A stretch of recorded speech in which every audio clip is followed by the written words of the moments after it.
Welcome to Daily Dose Radio, a 5-minute devotional podcast studying the Psalms verse by verse. Broadcast from the ever-beautiful Sharonville, Ohio, on the sunny side of Cincinnati. Hey there, friends. Welcome back to Daily Dose Radio. This is your home for organic, farm-to-table Bible study. It's fresh. It's delicious. It's made from 100% Bible, and that's our guarantee every single day. We're looking at Psalm 78, verses 65 through 72. And these verses will end out Psalm 78. We'll be done with Psalm 78 after today and move on next week to Psalm 79. I hope you'll stick with me today and then join me again next week as we enter into Psalm 79 study. Today we have several pieces in this particular psalm that I want to make comments on. And, we've had these pieces all the way through. Here in just the second half of Psalm 78, we've had the mercy and transgression and the Egyptian works remembered. We've had God's deliverance, how He brought them out of Egypt, their iniquity during the time of the judges, His judgment upon them. Today we're going to come back and once more we have one of those sweet dainties that we love so much, and that's deliverance, here in verses 65 and 66. So let's begin, and I'll read verses 65 and 66 as we proceed through this portion of the psalm. Then the Lord awakened as one out of sleep, and like a mighty man that shouted by reason of wine, and He smote His enemies in the hinder parts. He put them to a perpetual reproach. Now here's His deliverance after God in judgment gave His people over to the sword. That's verse 62.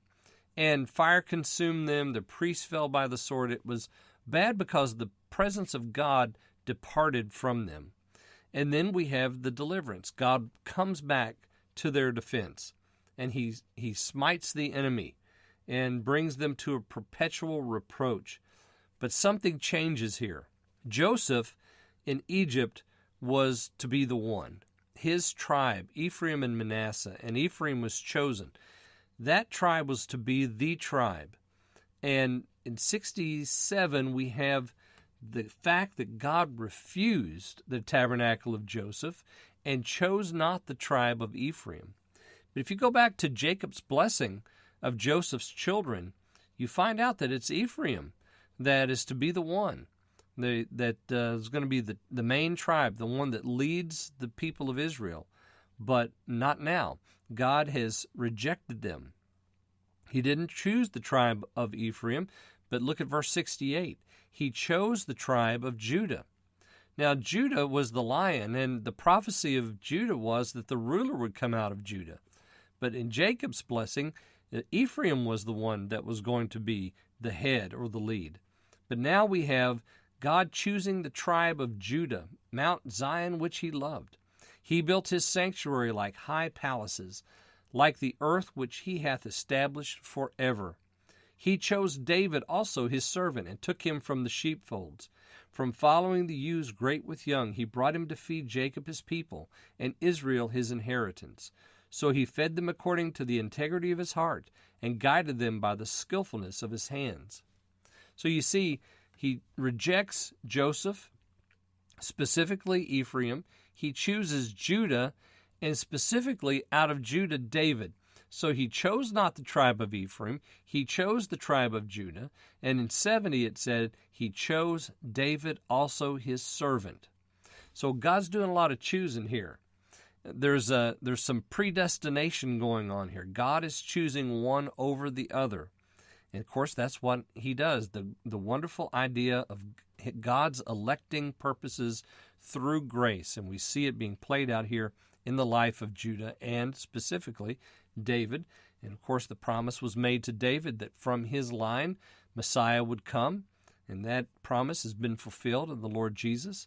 And so David, his servant, was chosen, taken from the sheepfolds. And so He took a man to lead His people, because that's the way God led His people. He led them like sheep, and now He gives them a man to lead them like sheep in integrity. He guided them in skillfulness. That's the one God chose. And that's the way this psalm ends. So we begin with Egypt and we end with David. And we get it all within just 72 verses. A panorama of weal and woe of revival and the history of Israel. I hope you'll join me again next week as we look at Psalm 79 on Daily Dose Radio. Hey there, friends. Just wanted to remind you to go out and get yourself a copy of my new book, Christianity to the Life, by Cotton Mather, edited by me, David Smith. You can find it at Amazon. It's a paperback. It's also in Kindle form, so you can get it for your Kindle or you can get it for your library at home, however you'd like to have it. If you do, I really would appreciate if you would write a review after reading it. Let me know what you think. And it's a really good book. It'll encourage your Christian walk with the Lord. So go out and get Christianity to the Life today on Amazon. Thanks for listening to Daily Dose Radio. I'm David Smith. The music today has been performed by the Bluegrass Experiment. Thanks again for listening. I'll see you next time on Daily Dose Radio.